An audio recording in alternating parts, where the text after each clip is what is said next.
Shalom sahabat muda, how are you today? Saya berharap teman-teman semua keluarga muda benar-benar dalam keadaan yang tetap bergantung sama Tuhan. Mungkin gak akan baik-baik saja. Mungkin keadaan kita lagi error, mungkin kita lagi kecewa, mungkin lagi capek, mungkin kita lagi seperti kayak lagi payah, lagi lemah, but that's okay. Karena kuncinya adalah melekat sama Yesus. Ya, dan hari ini teman-teman kita akan belajar di tema yang baru di minggu pertama. Kita akan belajar tentang melayani. Ya, how can we serve like Jesus? Dan di minggu pertama ini kita akan belajar tentang hati yang melayani atau sibuk melayani. Tapi sebelumnya kita berdoa dulu yuk. Tuhan Yesus, terima kasih, kami semangat banget Tuhan, kami ingin belajar firman Tuhan. Kami bersyukur kami dipercayakan sebuah ruang pelayanan. Kami dipercayakan untuk bisa melayani agendanya Tuhan. Wow, such a privilege Tuhan. Kami yang gak layak, kami yang jauh dari kata sempurna, kami yang sering gagal, kami yang gak setia. Tapi Tuhan mau mempercayakan hal besar untuk kami lakukan. Terima kasih Tuhan. Dan hari ini kuatkan hati kami untuk kami bisa mendengar firman-Mu. Di dalam nama Tuhan Yesus kami berdoa. Amin. Oke, hati or sibuk. Nah, di tema serve like Jesus, itu kenapa kita mau belajar melihat Yesus. Bagaimana sebenarnya Yesus melayani. Bagaimana sebenarnya pelayanan itu dilakukan oleh Yesus. Nah, saudara harus tahu bahwa gereja itu powerful banget. Gereja itu sebenarnya didesain sama Tuhan untuk menjadi sebuah komunitas, ya, bukan sekedar pribadi loh. Ketika Paulus mengatakan gereja, sebenarnya bukan sekedar pribadi, tapi juga mengatakan sekumpulan orang percaya. Karena Tuhan gak pernah mendesain gereja berdiri sendirian. Tuhan Yesus gak pernah mendesain gereja berdiri sendirian sebagai pribadi, ya, ataupun kalaupun sebagai gereja lokal harus terhubung juga sama gereja lokal yang lainnya. Itulah namanya tubuh Kristus. Nah, kita lihat di Efesus 3 ayat 10, ya, dia bilang God's purpose in all this was to use the church to display His wisdom in its rich variety to all the unseen rulers and authorities in the heavenly places. This was His eternal plan, which He carried out through Christ Jesus our Lord. Jadi kalau teman-teman mau mundur baca dari Efesus 1, 2, dan sampai ketiga, Paulus mengatakan bahwa kita adalah rekan sekerja Allah. Kita yang tadinya strangers dijadikan keluarga. Jadi ketika ngomongin powerful church, itu gak ngomongin tentang sendiri. Gampang guys bikin pelayanan sendiri. It's not hard. Tetapi untuk kita bersatu sebagai komunitas, mulai dibangun di atas dasar Rasul, Nabi, dan Yesus Kristus sebagai penjuru, Yesus sebagai pengikat. Kalau menjadi gereja powerful, bukan job desk, bukan sekedar visi, bukan sekedar tujuan, bukan sekedar organisasi yang menyatukan. Dunia bisa melakukan itu, tapi apa yang dunia gak punya? Yesus yang menyatukan. The heart of Jesus. Dan bayangin, inilah eternal plan-nya Tuhan.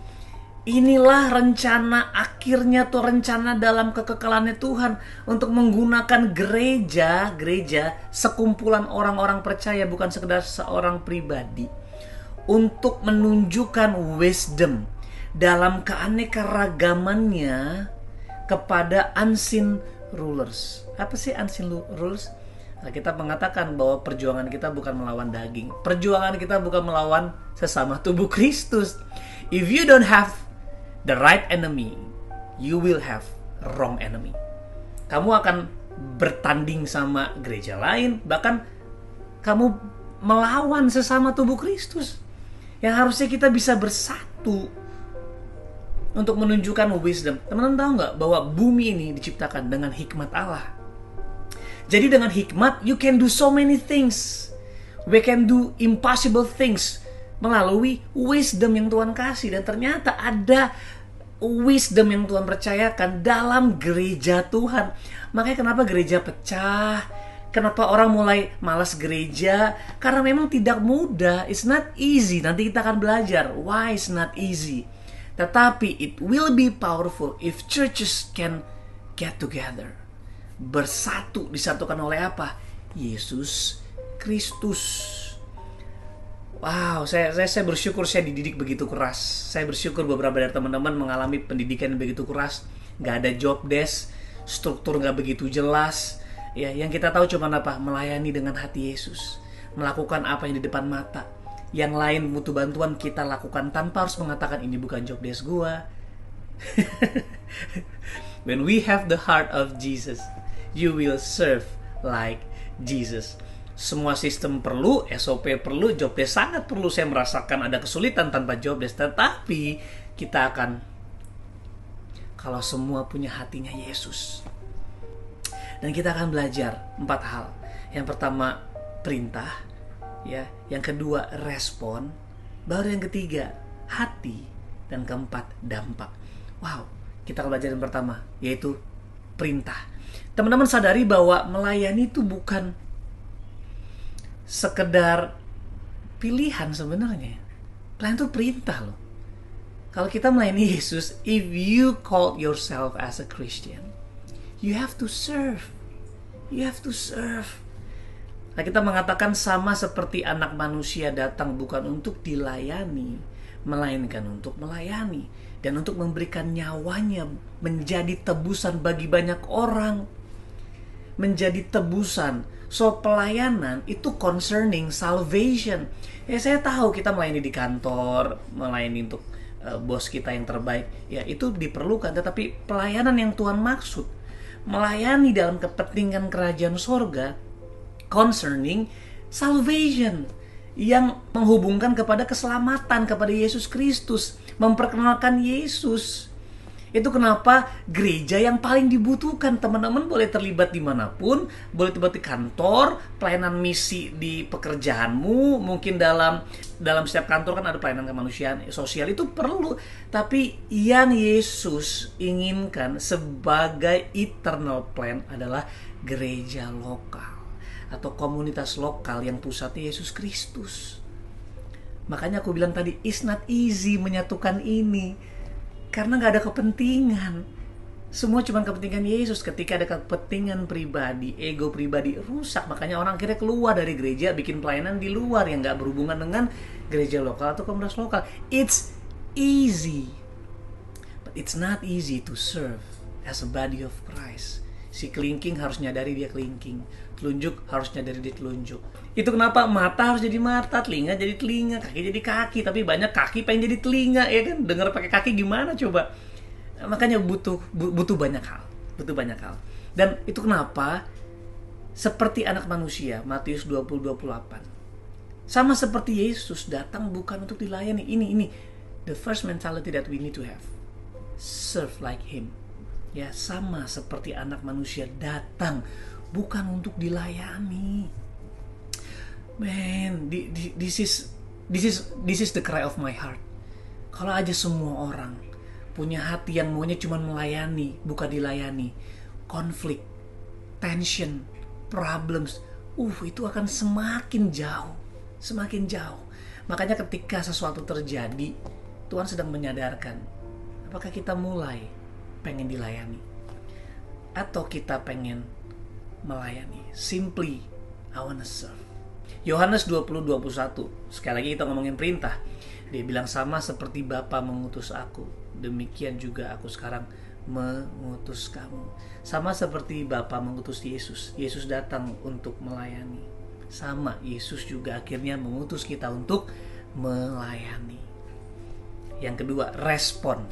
Melayani adalah respon, teman-teman.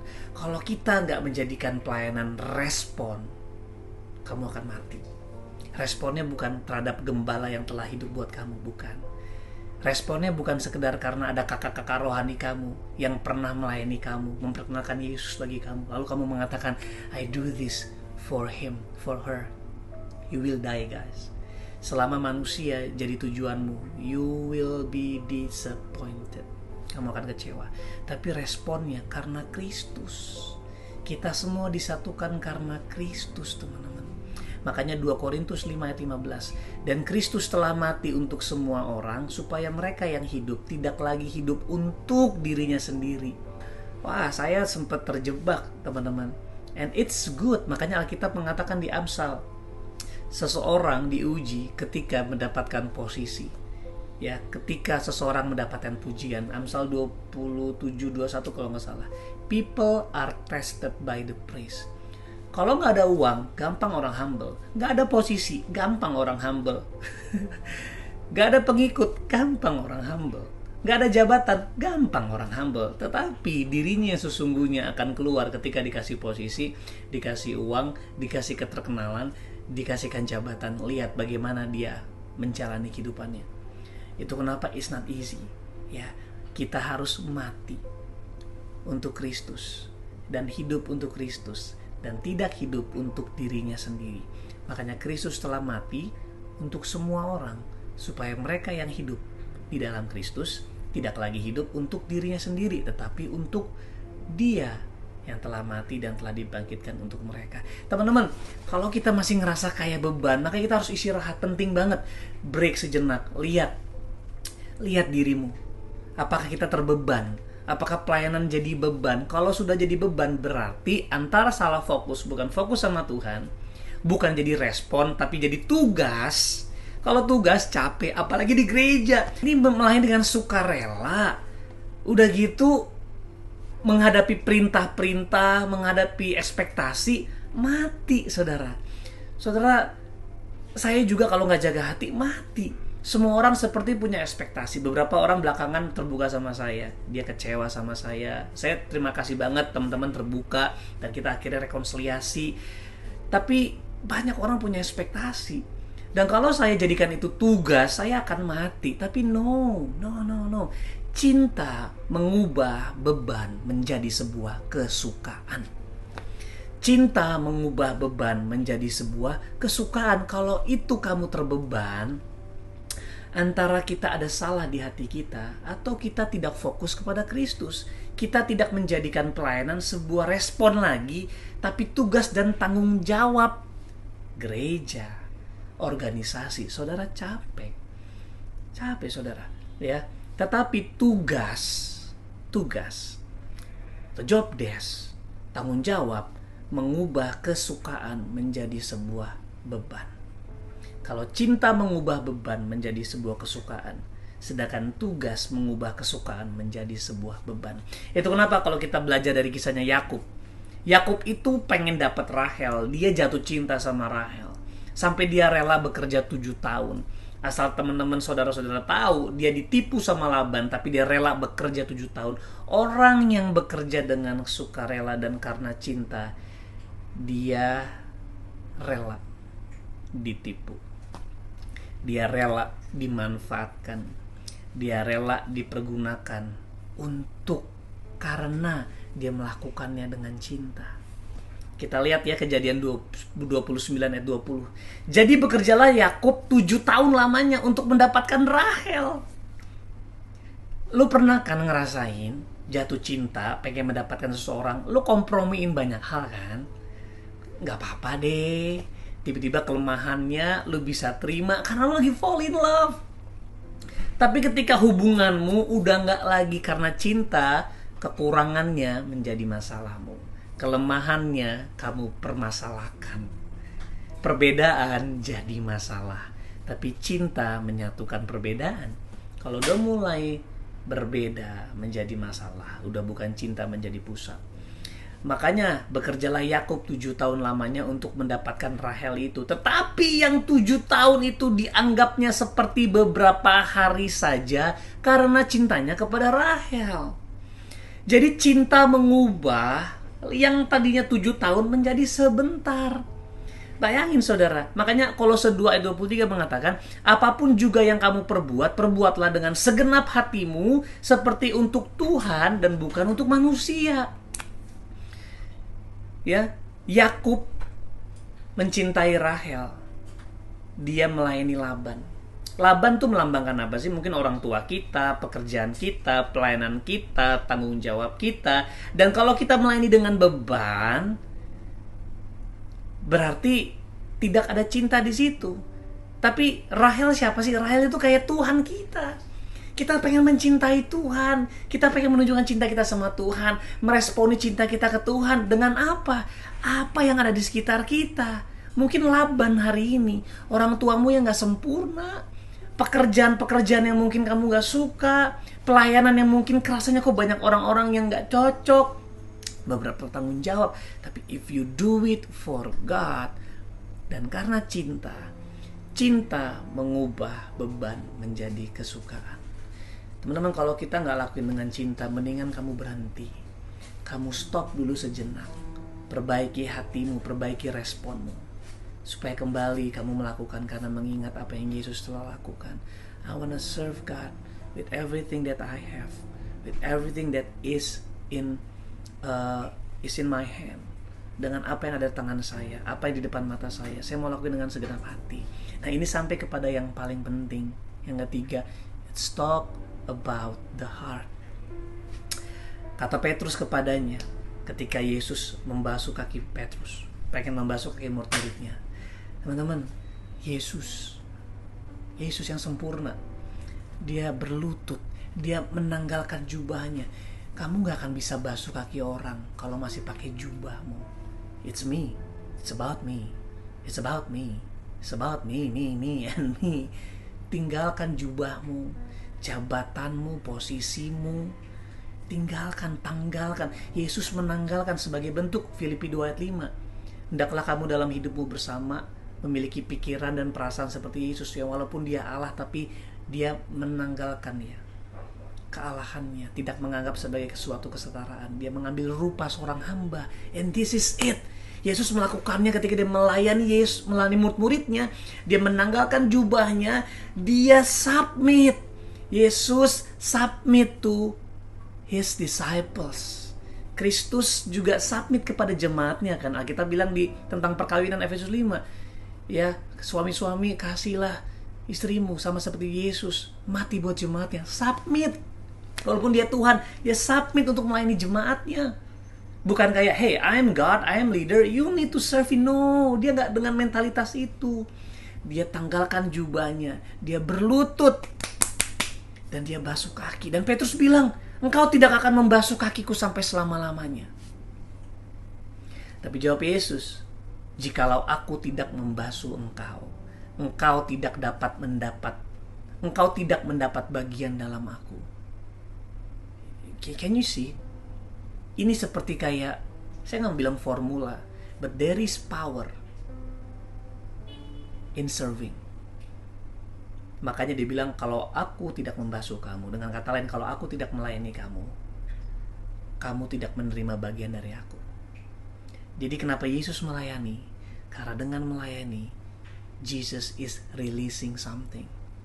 Makanya serving is releasing. Kalau kamu mau melihat orang-orang sekitarmu berubah, layani. When you serve them, you are releasing Jesus to them. You are releasing the kingdom to them. You are releasing heaven to them. Kamu melepaskan surga ke mereka. Kamu melepaskan cinta Yesus ke mereka. Serve them. Jadi, if you wanna give, serve. If you wanna see people change, being changed by His love. Kalau kamu mau melihat orang-orang berubah karena cinta Tuhan, serve them. Layani. Nah, kenapa hati kita harus miliki dengan cara melayani? Karena melayani yang Yesus lakukan bukanlah pelayanan yang ideal. Dia melayani murid-muridnya, dia membasuh kaki murid-muridnya. Beberapa saya catat saja, Thomas itu gak percaya sama Yesus. Dia butuh bukti. Mungkin kamu pernah melayani orang-orang yang gak percaya sama kamu, yang selalu pengen lihat bukti. Ini mungkin orang detail, yang pengen lihat bukti kehidupanmu, pengen lihat bukti bahwa kamu benar-benar orang yang bisa layak untuk kamu percaya, ya, dipercaya. Thomas gak percaya. Yohanes, Yakobus, orang-orang yang cari posisi, yang dia bilang kan, Bapak kalau kamu naik ke atas, ayo siapkan posisi buat aku di atas, aku mau juga duduk di sebelah Bapak, sebelahmu. Yohanes, Yakobus, orang yang cari posisi. Kamu lihat kan orang-orang sekitarmu, ada orang-orang yang memang cari posisi, maunya dilihat, maunya kelihatan, maunya jadi pusat perhatian, ya.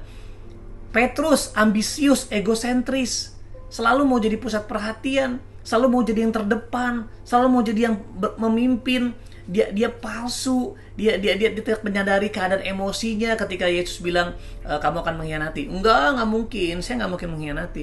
Petrus orang yang nggak relate dengan emosinya. Yudas pengkhianat, tapi semua Yesus layani.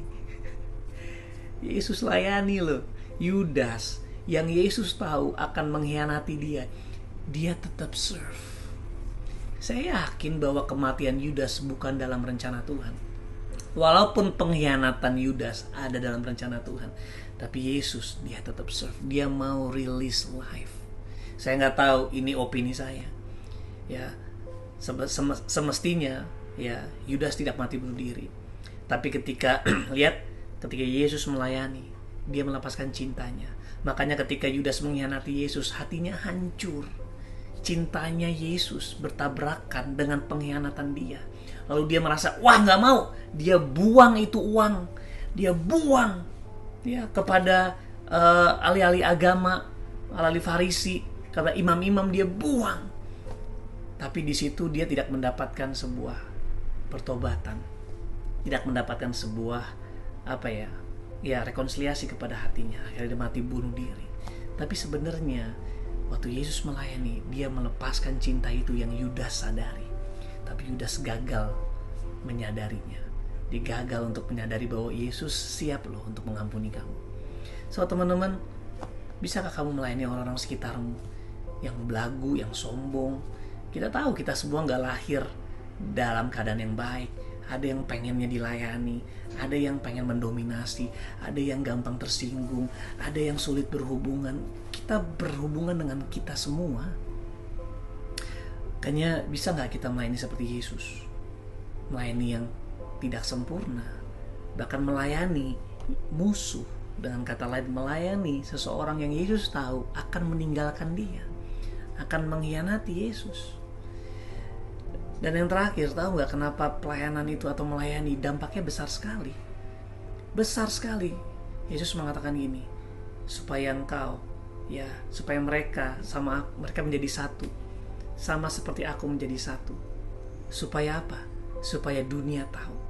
Jadi ketika kita melayani, kita dipersiapkan dalam sebuah gereja lokal, melayani satu sama lain. Kenapa? Karena Yesus mendambakan sebuah gereja, mendesain sebuah gereja untuk mendisplay wisdomnya. And that kind of wisdom, the wisdom that create this world. If you wanna form, if you wanna reshape the world, kalau kamu ingin membentuk kembali dunia dengan kasihnya Tuhan, serve sebelum melayani dunia. Melayani dalam gereja lokal, dalam komunitas lokal. Kenapa ini bukan paling safe? This is most powerful karena Yesus menjadi pusat. Ya, kita bukan berarti gak boleh di luar punya tim. It's good. It's a place for us to give impact.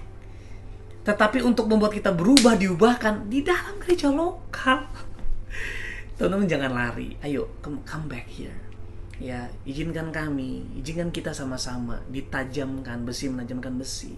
This is the safest place untuk kita disakiti, terluka, dipulihkan, and learn to serve like Him. Learn to serve like Him so we can have the heart of Jesus. Kamu hanya bisa memiliki hati Tuhan di sini karena perlu firman, perlu hadirat Tuhan, perlu keluarga Tuhan di mana Yesus sebagai pusat. Bukan kebaikan sebagai pusat. Kalau dunia memusatkan, it's kindness sebagai pusat, but not Christ. Christ is not just about kindness, it's about truth. And there is no truth apart from Christ. Gak ada kebenaran di luar Kristus. Jadikan gereja lokal, komunitas lokal sebagai your first community. Dan komunitas lainnya untuk kamu bisa berdampak, teman-teman. Memang gak ada gereja sempurna, teman-teman. Ya, saya akan tutup dengan ayat Lukas 10 ayat 3. Pergilah, sesungguhnya aku mengutus kamu seperti anak domba ke tengah-tengah serigala. Jadi bisa gak kita, bahkan Alkitab bilang mengutus kamu seperti anak domba loh. Domba aja udah bodoh, apalagi anak domba. Memang Tuhan mendesain kita segitu percayanya kita dengan kita, sehingga dia menggambarkan kita seperti anak domba ke tengah-tengah serigala. Kenapa? Karena dia tahu di dalam anak domba ini ada kuasa, ada hikmat Tuhan. Ya, makanya pilihannya cuman dua. Apakah kamu mati dimakan serigala atau berubah jadi serigala yang makanin domba-domba? Kamu di mana sekarang? Kamu sedang berada di tengah-tengah serigala, but you can give impact to them. Kamu tidak merasa jadi korban dan dimakan akhirnya. Atau kita berubah jadi serigala. Teman-teman, saya mau bilang gini, di dalam kita ada serigala, di dalam kita ada domba. Seringkali kelemahan kita menjadi serigala bagi banyak-banyak orang. Kita gak sadari kita mulai melukai orang-orang. But if you have the heart of God, the Lamb of God, anak domba Allah, stay kayak Daud, steady. Disakiti dia steady, tetap stabil, dia tetap dekat sama Tuhan, dia tetap jaga hatinya Tuhan, dia tetap jaga hatinya untuk dekat dengan Tuhan sampai dia memiliki hatinya. Dan lihat, Daud stabil. Saya mau bilang bahwa kita seperti anak domba tengah-tengah serigala. Ketika kita diutus, kita mengubah serigala menjadi domba. Bukannya kita mati diterkam serigala, diterkam kelemahan orang, diterkam mungkin kekurangan orang-orang atau kegilaan orang-orang, atau kita berubah menjadi serigala yang mulai makanin domba-domba. Saya berdoa teman-teman, mari kita punya hati seperti Yesus. Ya, karena melayani adalah sebuah perintah. Dan perintah gak akan jadi beban kalau kita melakukan dengan cinta. Makanya melayani menjadi sebuah respon. Respon yang membutuhkan hati dan juga menjadikan hati supaya kita bisa berdampak di dunia. Serving is releasing. Ketika kita melayani, kita sedang melepaskan kasih Kristus. Saya berdoa supaya di akhir bulan ini dengan kelahiran Yesus Kristus di Palungan, dengan tempat yang sederhana, tempat yang tidak ideal, menguatkan teman-teman semua untuk yuk, Yesus memilih keadaan yang paling rendah, keadaan yang paling hina, untuk dia bisa change the world. Yuk kita mari berdoa. Tuhan, terima kasih buat hari ini. Kami menyadari kasih Tuhan atas kami. Itu kenapa kami mau melayani. Pertama-tama di gereja lokal, di komunitas lokal, kami dibentuk, kami dibangun memiliki hati seperti Yesus, memiliki keserupaan dengan Engkau, supaya kami bersama-sama dengan tubuh Kristus bisa berdampak keluar, serving the world, serving our family, ya, serving our leaders, serving our nation, melayani guru-guru kami, melayani sekolah kami, melayani pekerjaan kami, dan kami bisa melepaskan Yesus supaya mereka semua diselamatkan. Inilah misi Tuhan concerning salvation, redemption, the redemptive work of Christ, dimana ketika kami melayani, kami sedang memperkenalkan Yesus. So Tuhan, terima kasih. Biar firman-Mu ini melekat di hati kami, mengubahkan hati kami, mengubahkan perspektif kami, sehingga kami mampu melakukan di tahun depan. Kami akan akan melibatkan diri untuk diperlengkapi dan melayani bersama dengan tubuh Kristus. Terima kasih. Di dalam nama Tuhan Yesus kami berdoa. Amin. So, saudara, saya sebagai gembala, saya punya ekspektasi. Yuk mari kita bersama. Saya berharap kita semua, ayo mari kita contribute something from your life. Kontribusi dalam gereja lokal. Saya tidak mau menggunakan saudara untuk kepentingan gereja lokal. No, I want to serve you. Let's learn to serve one another. Kita diperlengkapi so we can together serving the world for His cause. Bukan sekedar berbuat baik, tapi supaya nama Yesus dimuliakan, bisa diperkenalkan sama mereka, dan mereka semua bisa diselamatkan. Amin, saudara. I'll see you next week, ya, secara online. God bless you. Bye-bye.